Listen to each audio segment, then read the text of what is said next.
I'm Morgan, 31 years old, and 3 weeks ago, I sold my $350,000 condo to a developer, then vanished.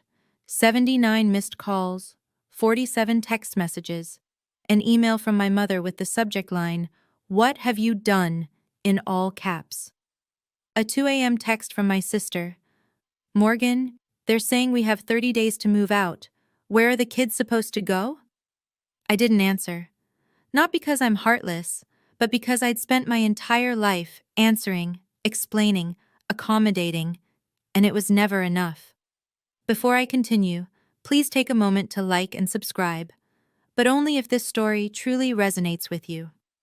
Now, where are you listening from today? Drop your city and local time in the comments.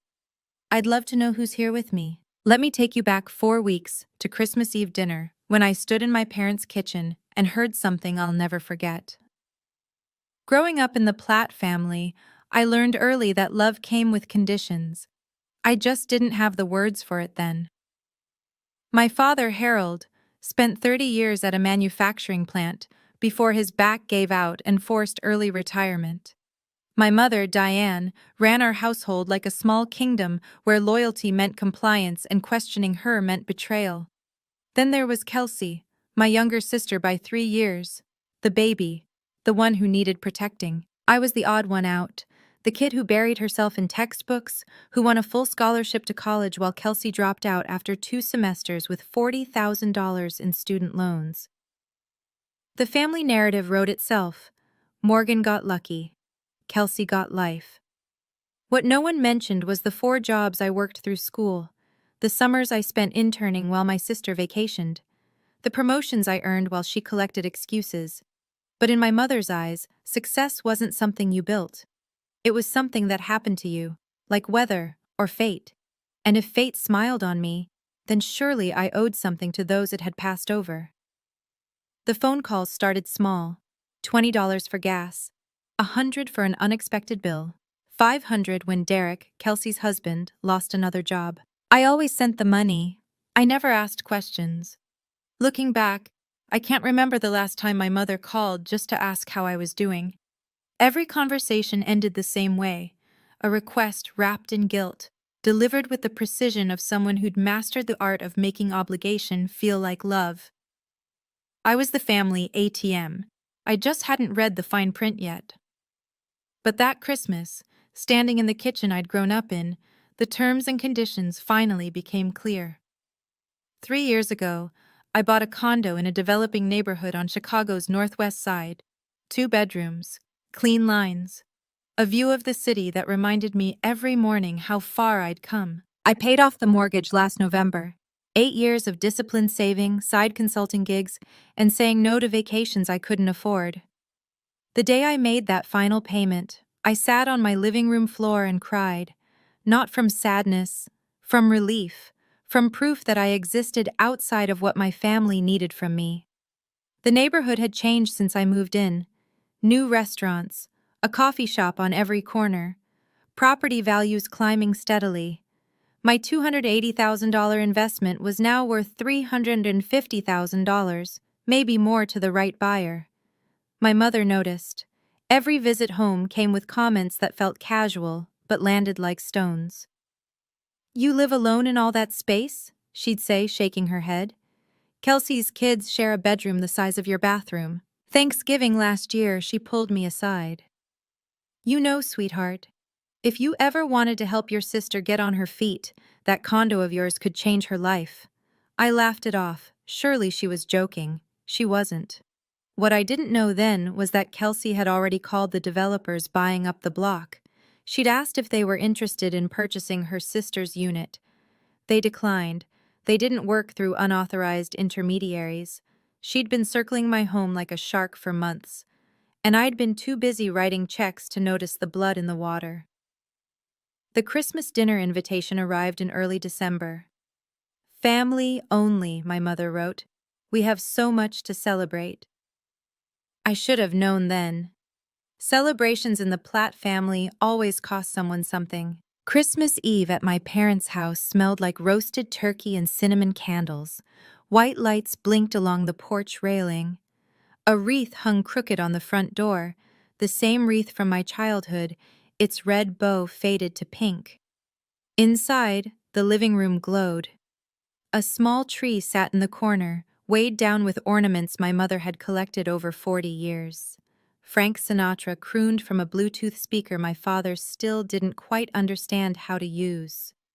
I arrived with gifts for everyone: a cashmere scarf for my mother, a new fishing reel for my father, art supplies for my niece Lily, age 5, and a stuffed dinosaur for my nephew Oliver, age 3.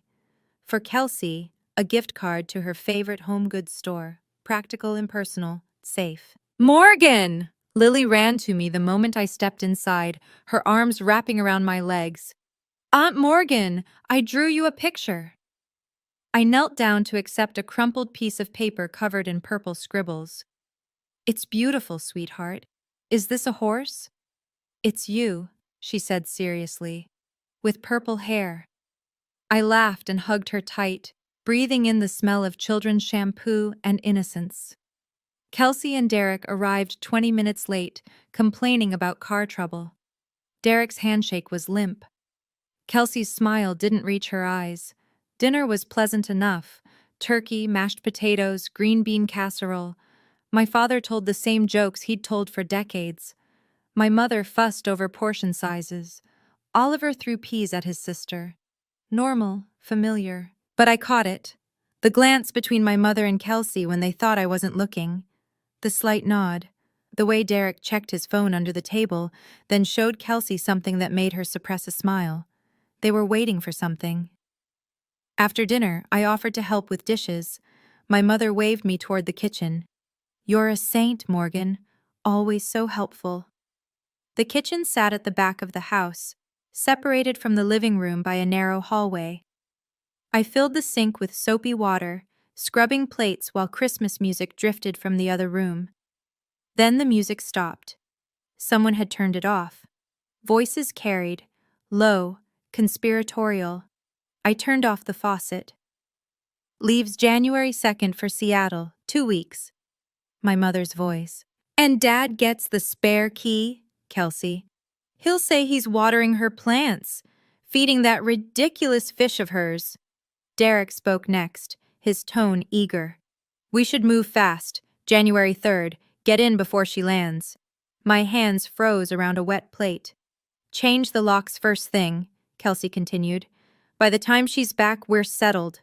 What's she going to do? Call the cops on her own sister? My mother laughed softly. Morgan? She won't do anything. She never does. She'll cry, she'll pout, and then she'll get over it. She always does.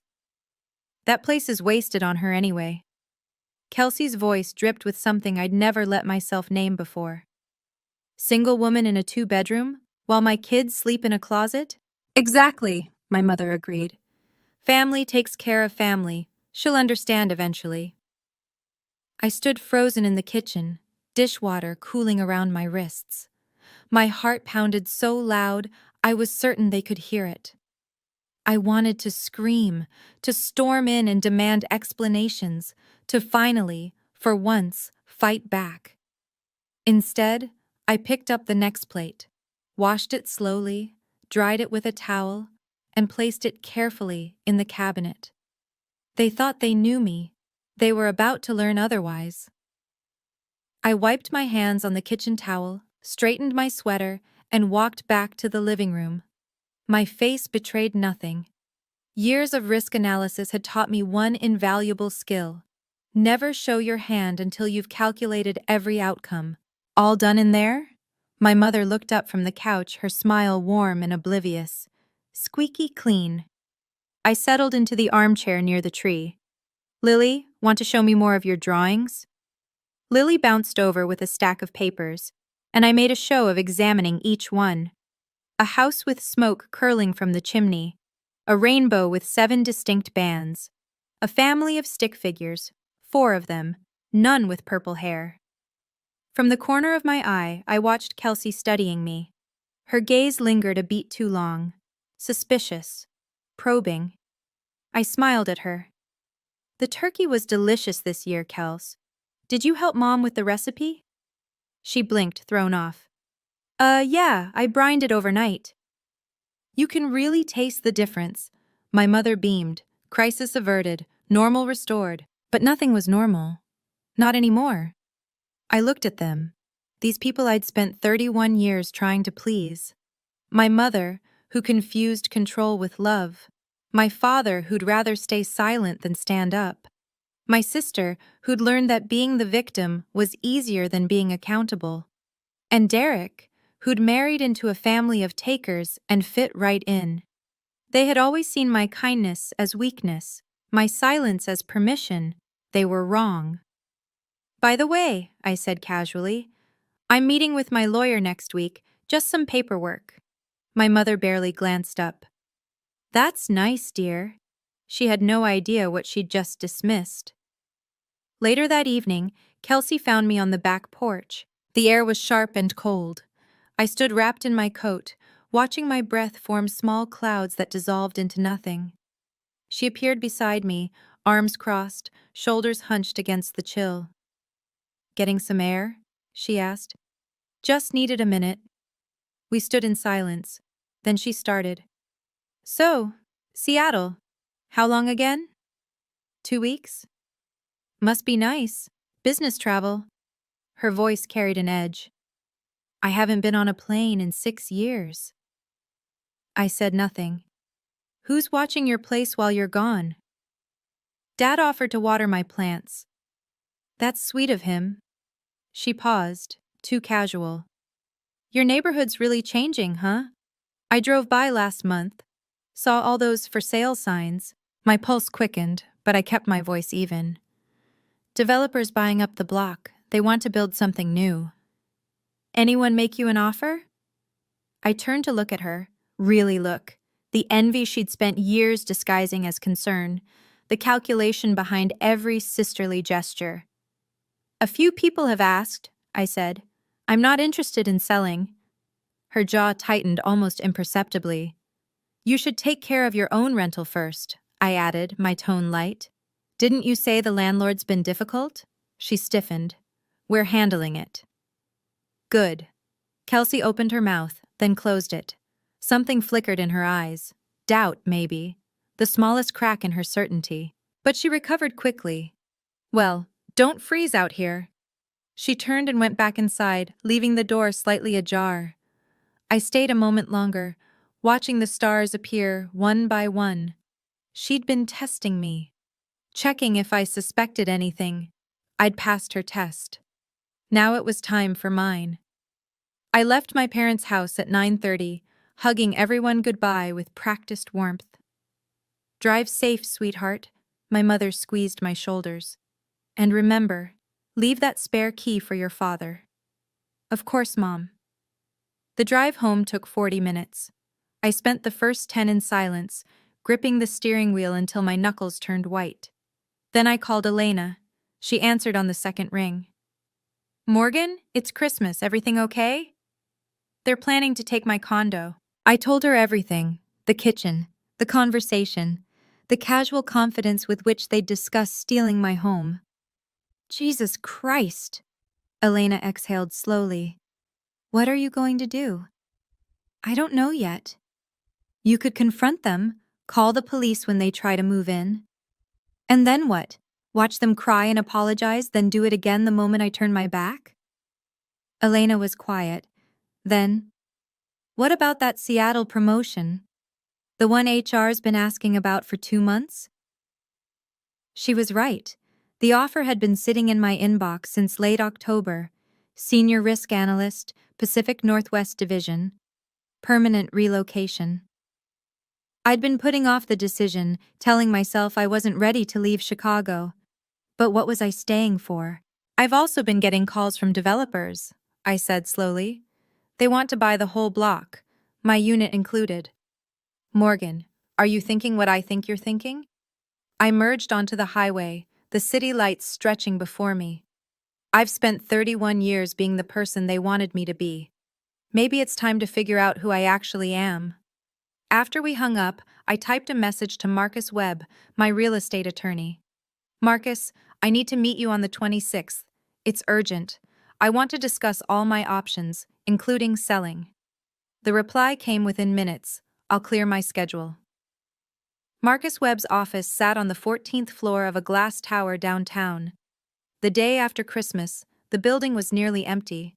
Morgan. He gestures to a leather chair. Your message sounded serious. I told him everything. The kitchen conversation, the plan to move in while I was gone, the spare key my father would use. When I finished, Marcus leaned back. Let me make sure I understand. They plan to squat in your condo and present it as a done deal when you return? Yes. And you want to know your options? All of them. Marcus nodded. Option 1. Wait until they trespass, then call the police. They'd be removed, but they'd claim I gave verbal permission.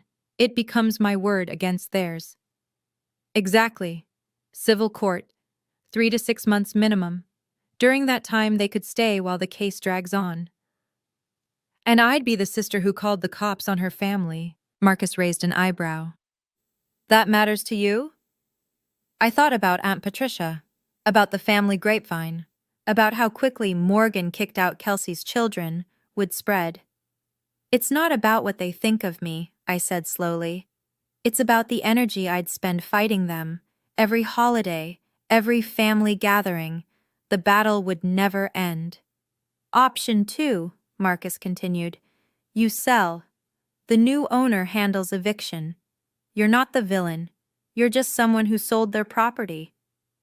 The developers buying the block, are they still interested? Robert Smith? Very. He needs your unit to complete the project. I stared out the window at the gray Chicago sky. If I sold to him, I said, anyone living there would have to leave. Standard 30-day notice, non-negotiable with demolition permits. For the first time in days, I could breathe. Set up a meeting. Robert Smith was a pragmatic man with steel gray eyes and a handshake that meant business. We met in Marcus's conference room 2 days later. Robert slid a folder across the table. Ms. Platt, I'm prepared to offer 18% above market value. Cash. Closing in 10 business days. The number made my breath catch. Why the rush? My construction loan locks in on the 15th. After that, the bank adjusts terms unfavorably. I need all units by then. Marcus leaned forward. What about current occupants? Standard procedure. 30-day notice to vacate after closing. Demolition permits don't allow exceptions. I studied the contract. Then I looked up. I should be honest with you. I've been considering selling for a while since I received a job offer in Seattle 2 months ago. I was hesitant because this place meant something to me. Robert nodded, unsurprised. And now? Now I have additional reasons to move forward. The family situation Marcus mentioned. Yes. I met his gaze. If I sell to you, I'm not the one evicting anyone. You are. Your company sends the notice, your timeline, your demolition permits. That's correct. So I'm just a property owner who sold to a developer. Nothing more. Robert's expression didn't change, but I caught a flicker of understanding. That's exactly what you'd be. One more question. Has anyone else contacted you about my unit? He paused. About 2 months ago, a woman claiming to represent her sister. I declined. We don't work through unauthorized parties. 2 months. Kelsey had been circling my home like a shark while I was still writing her checks. I'll need until January 7th to decide. After that, the offer expires. 7 days. More than enough time to be certain. I want to pause here for a moment. If you've ever been in a relationship where someone treated you like a resource instead of a person, where family meant obligation without respect, I'd love to hear from you in the comments. And tell me, what do you think I should have done? A. Confront my family directly, or B. Continue with my quiet plan? Drop your answer below. I'm genuinely curious. Now let me tell you what happened next. New Year's Eve, my Uncle Richard's house in the suburbs. The gathering was modest by holiday standards. About 15 relatives crowded into a split level from the 1970s. A folding table held a spread of potluck dishes, champagne chilled in a cooler by the back door. I arrived alone, bearing a bottle of wine I had no intention of drinking. Kelsey and Derek were already there, working the room like politicians at a fundraiser. Derek's laugh was too loud. Kelsey's smile was too bright. They radiated the particular energy of people who believed their ship had finally come in. I hung back near the kitchen, nursing a glass of sparkling cider and watching. It didn't take long. "Such exciting news," Kelsey was saying to Aunt Patricia. "We're moving to a new place in January. Much better neighborhood. The kids will finally have their own rooms." "Oh, how wonderful!" Patricia clapped her hands together. "Did you buy?" Kelsey's hesitation lasted half a second. "It's a family arrangement. Morgan's place, actually. She's got all that space and it's just her, so—" My mother materialized beside them, right on cue. "Morgan's always been generous. You know how she is. Anything for family." The words hit me like ice water. Patricia spotted me across the room. "Morgan, your mother was just telling me about the arrangement. That's so sweet of you to share your home." Every head turned in my direction. My mother's eyes carried a warning I knew intimately. "Don't make a scene." Kelsey's expression dared me to contradict her. I felt the weight of their expectation, the assumption that I would fold, as I always had. Instead, I smiled. "Family helps family," I said simply. "That's what the Platts do, right?" My mother's shoulders relaxed. Kelsey exhaled. They thought they'd won. They had no idea what family really meant to me anymore. Aunt Patricia cornered me by the dessert table 20 minutes later. She was my mother's older sister, a woman who collected gossip like some people collected stamps.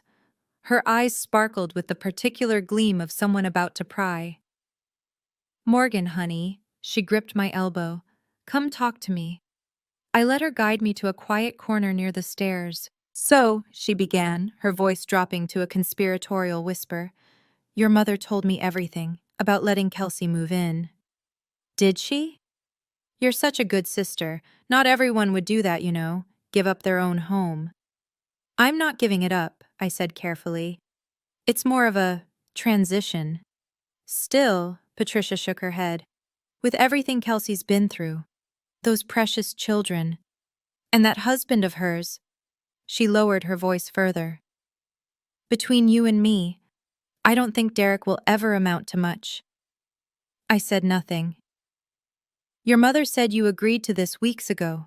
Said it was your idea, even."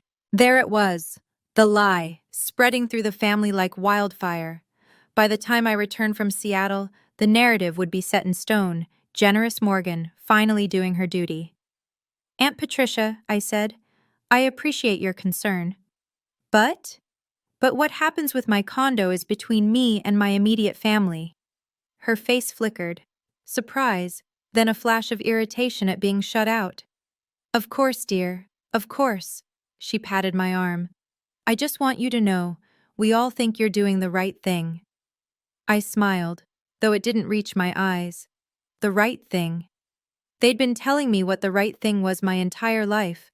I was about to show them what it actually looked like. Midnight approached. Somewhere in the house, someone started counting down. New Year's Eve, 11:58 p.m. I sat alone in my condo, laptop open, the city glittering beneath my windows. Fireworks would start soon, celebrations for people who believed in fresh starts. 2 emails waited on my screen. The first, Marcus's final paperwork, Robert Smith's offer. 10 days to closing. 30 days after that, demolition.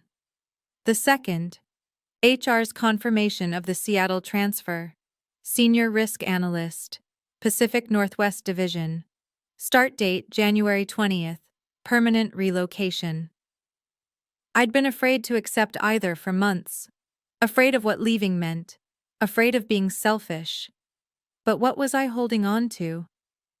I looked around the condo, my furniture, my view, my proof that I could build something alone. They'd already taken it from me. Not physically, not yet, but in their minds, this place had never been mine.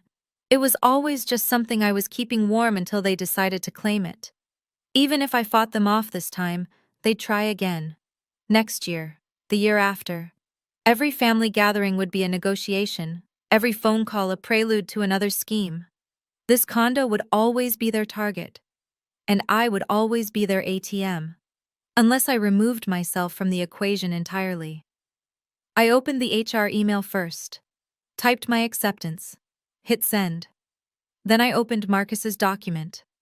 The clock on my laptop struck midnight. Outside, fireworks exploded across the sky. I signed. Not because I wanted revenge, not because I hated them, because I finally loved myself enough to stop sacrificing my future for people who only saw me as a resource. I'm not selling because of them, I whispered to the empty room. I'm selling because I'm finally ready to leave. The document uploaded. The deal was done. Happy New Year. This one would be different. January 2nd, O'Hare Airport. I boarded my flight to Seattle with one carry-on and a laptop bag. Everything else I needed would follow, or wouldn't. Material possessions had started to feel less important. Before takeoff, I called my father. Morgan. His voice was gruff, distracted. You at the airport? Just about to take off. You have the spare key, right? Got it yesterday. A pause. You need me to do anything specific? Just water the plants, feed Blueberry.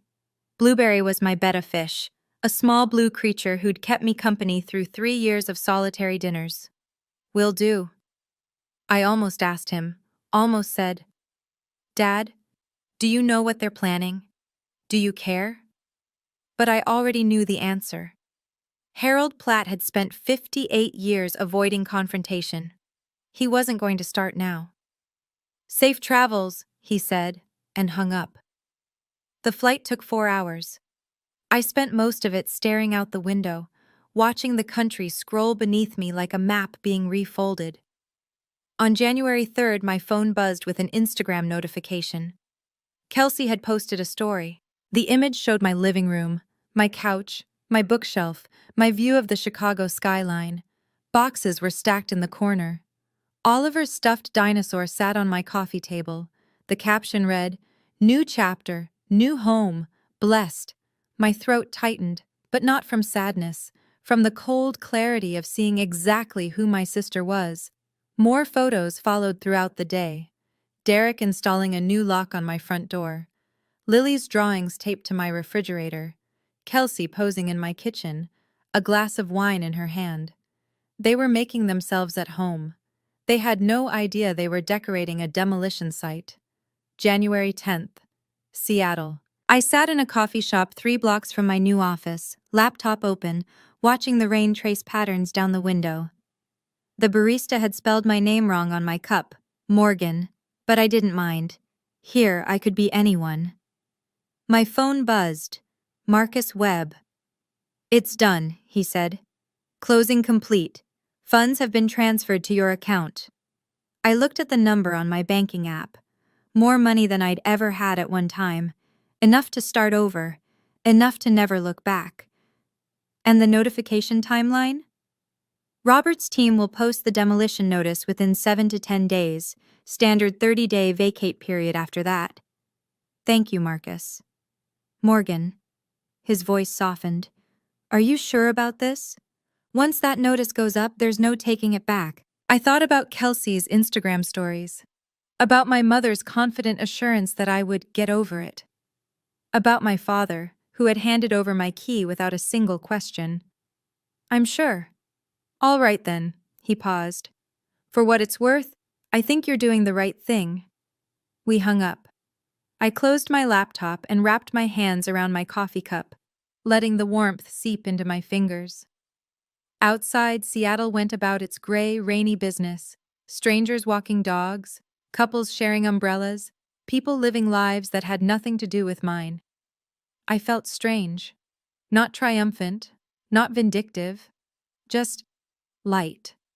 Like I'd set down a weight I'd been carrying so long I'd forgotten it wasn't part of me. My phone buzzed again. A text from Elena. How are you holding up? I typed back. Better than I expected. The notice goes out soon. Are you ready for what comes next? I watched the rain fall.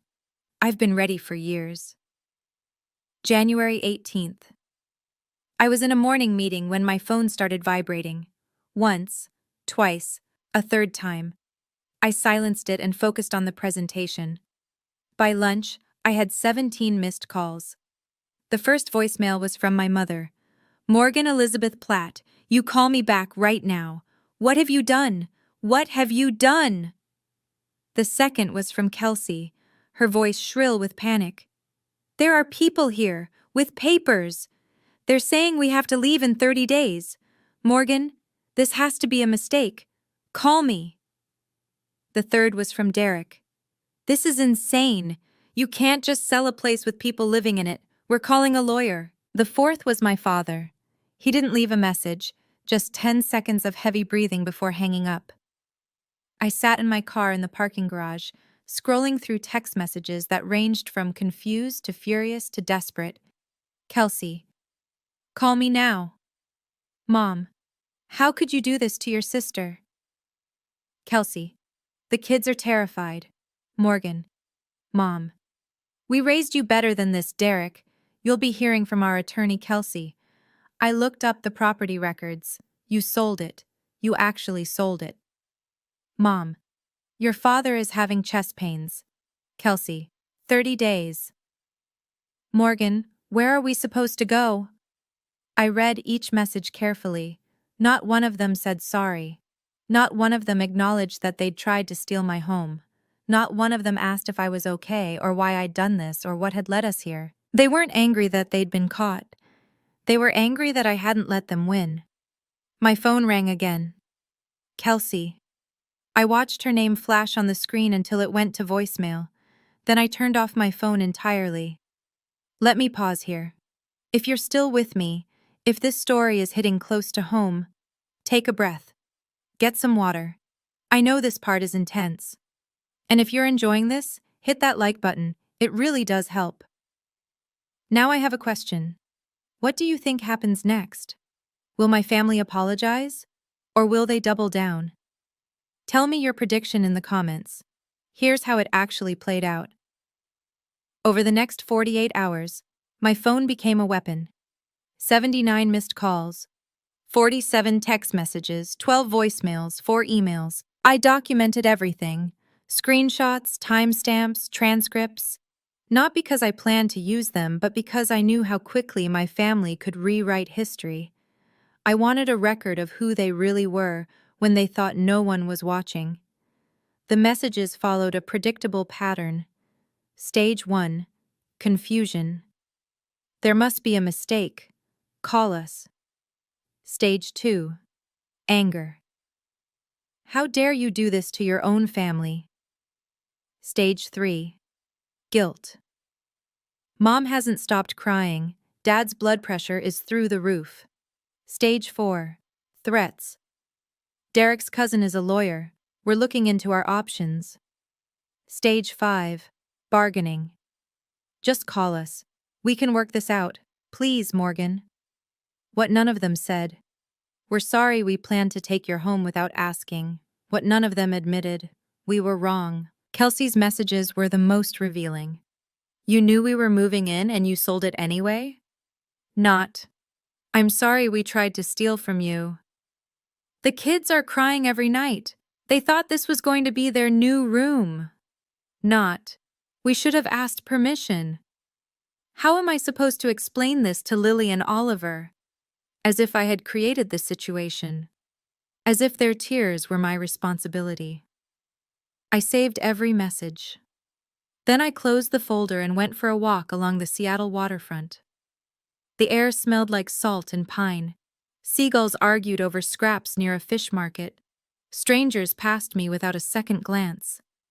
I had never felt so invisible. I had never felt so free. On January 21st, 3 days after the notice went up, I broke my silence. One email, sent to my mother, father, Kelsey, and Derek, CC'd to Marcus Webb. I wrote it sitting at my kitchen table in my temporary Seattle apartment, a cup of tea growing cold beside me. I revised it 6 times before sending. Subject, regarding the property at address. To my family, I have sold my condominium. a property I purchased with my own money and owned solely in my name, to a development company.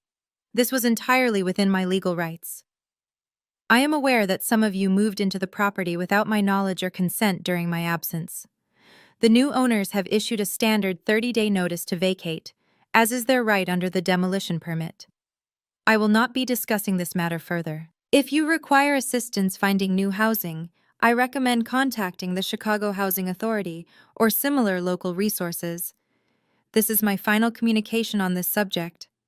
Morgan, I didn't explain. I didn't accuse.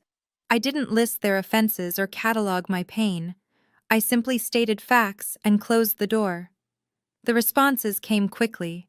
From Kelsey, "That's it? That's all you have to say?" From Derek, "This isn't over." From my mother, "I don't know who you are anymore. The daughter I raised would never be so cruel." I read each one, then archived them. My mother's words should have hurt. Maybe in another life they would have. But something had shifted inside me, a door closing, a lock turning. The daughter she raised would have apologized, would have cried, would have found a way to make everyone else comfortable while shrinking herself into nothing. That daughter didn't exist anymore. I closed my laptop and watched the rain fall over Puget Sound. The family grapevine worked fast. Within a week, I'd received messages from 3 aunts, 2 uncles, and a cousin I hadn't spoken to since high school. The narrative had crystallized. Morgan sold her house out of spite while her poor sister's family was living there. No mention of the scheme hatched over Christmas dinner. No acknowledgement that they'd moved in without permission. Just, "How could you do this to Kelsey?" Aunt Patricia called twice. I let both go to voicemail. To Morgan, honey, this is Aunt Patricia. I just want you to know that your mother is devastated. Absolutely devastated. She keeps saying she doesn't understand where she went wrong. I think you owe her an apology, don't you? Family is family after all. Call me. I deleted the message. Some relatives simply stopped speaking to me. I could see the blocked notifications, the unanswered friend requests, the social media silence. I was being erased from the family story, written out like a character who'd outlived her usefulness. But not everyone followed the script. A text arrived from Great-Aunt Dorothy, my grandmother's younger sister. She was 83 and had always been the family's quiet observer. "Morgan, I don't know the whole story and I won't ask, but I've watched you take care of that family for years while they took from you. Whatever happened, I trust you had your reasons. I'm proud of you." I read the message 3 times. Then I cried. Not from sadness, but from the overwhelming relief of being seen. One person in my entire family understood.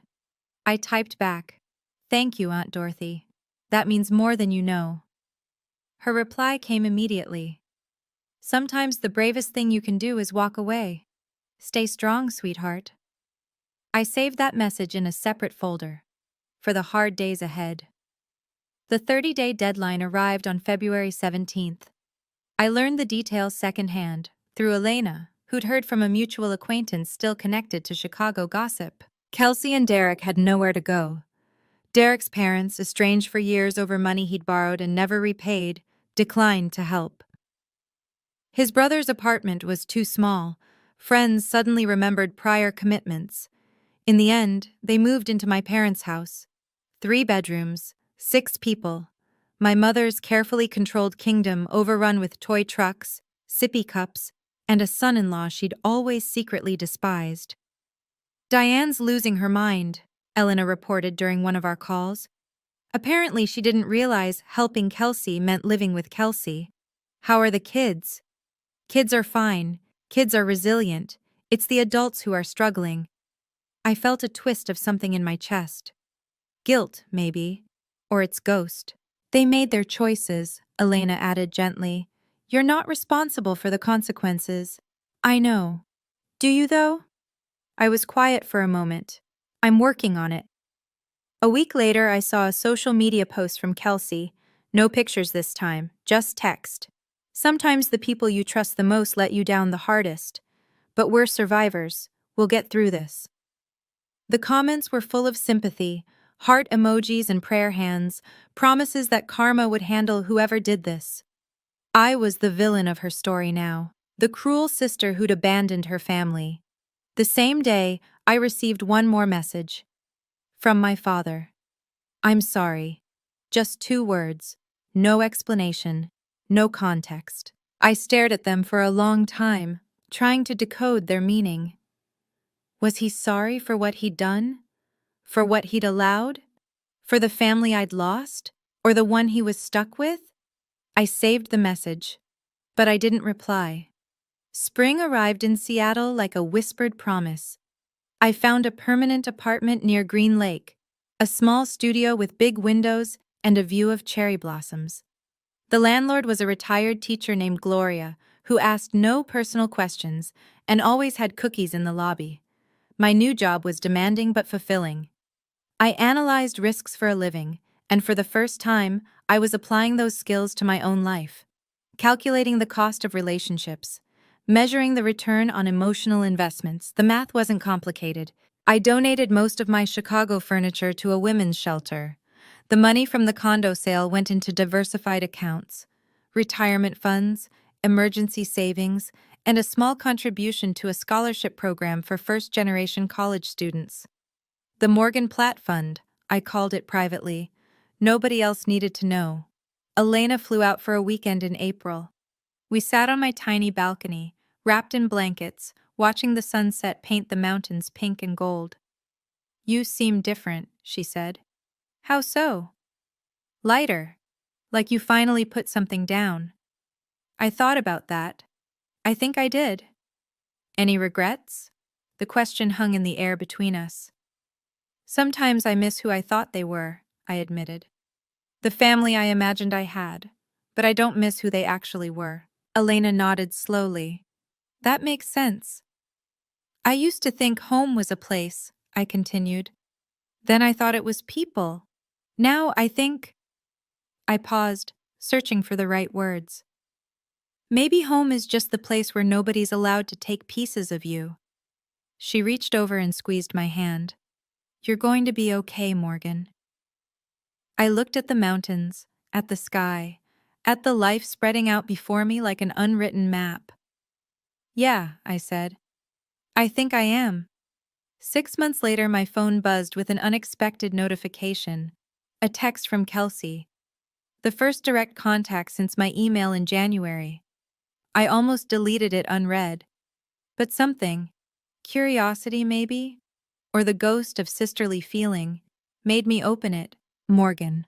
I know you probably don't want to hear from me. I don't blame you if you delete this, but I wanted you to know. I got a full-time job. Derek and I found an apartment. We moved out of Mom and Dad's last month. I'm not asking for anything. I've been thinking a lot. About everything. I'm not ready to say more than that. But I'm trying. I wanted you to know I'm trying. I read the message 3 times. No apology, no acknowledgement of what she'd done. Just progress. It wasn't enough. Not yet. Maybe not ever. But it was something. I didn't reply immediately. I went for a run along the lake, let the morning air clear my head, thought about what Kelsey's message meant, and what it didn't. She was trying, maybe. Or maybe she was laying groundwork for the next ask, the next favor, the next entitled claim on my resources. I couldn't know for certain. And for the first time, I realized I didn't need to. The door I'd closed didn't have to stay locked forever. But I got to choose when, and if, I opened it again. That night, I typed a response. Thank you for letting me know. 4 words. Nothing more. Kelsey replied, okay. And that was it. I set down my phone and looked out at Seattle's skyline, the city lights reflecting off the water like scattered stars. I didn't know what the future held, but for the first time in my life, that future was mine to decide. I've thought a lot about why they did what they did. Not to excuse them, never that, but to understand. Because understanding is how you stop repeating patterns. Kelsey and my mother operated from a belief system so ingrained they probably couldn't see it. Family means sharing everything, and whoever has more owes it to those who have less. Entitlement wrapped in the language of love. My mother saw herself as a protector. She'd spent her whole life shielding Kelsey from consequences, which meant Kelsey never learned there were any. When you're raised to believe the world owes you something, you stop questioning whether you've earned it. And Kelsey? She wasn't born cruel. She was shaped by circumstances, by being the struggling one, the one who received sympathy instead of accountability. Taking became normal, expected, her right. Then there was me. I was the overfunctioner, the fixer, the one who kept the peace by sacrificing pieces of myself so small I barely noticed them going. Until one day I looked up and realized I'd given away everything but my name. The thing about being the family ATM is this: the moment you stop dispensing cash, you find out exactly what you were worth to them. If you're listening to this and recognizing yourself, if you're the one who always gives, who never asks, who smooths over every conflict at the cost of your own needs, I want you to hear something. You are allowed to stop. You are allowed to say no. You are allowed to love your family and still walk away from them. Setting boundaries isn't cruelty. It's survival. It's also the only way to find out if someone truly loves you or just loves what you provide. Ask yourself, if I stopped giving, would they still call? The answer might break your heart, but it will also set you free, and that's my story. If you stayed until the end, thank you. Truly, I'd love to hear from you. Have you ever had to set boundaries with your family? How did it go? What did you learn? Drop your story in the comments. I read every single one. And if this resonated with you, please like, subscribe, and check out the similar stories linked in the description below. Take care of yourselves. You deserve it.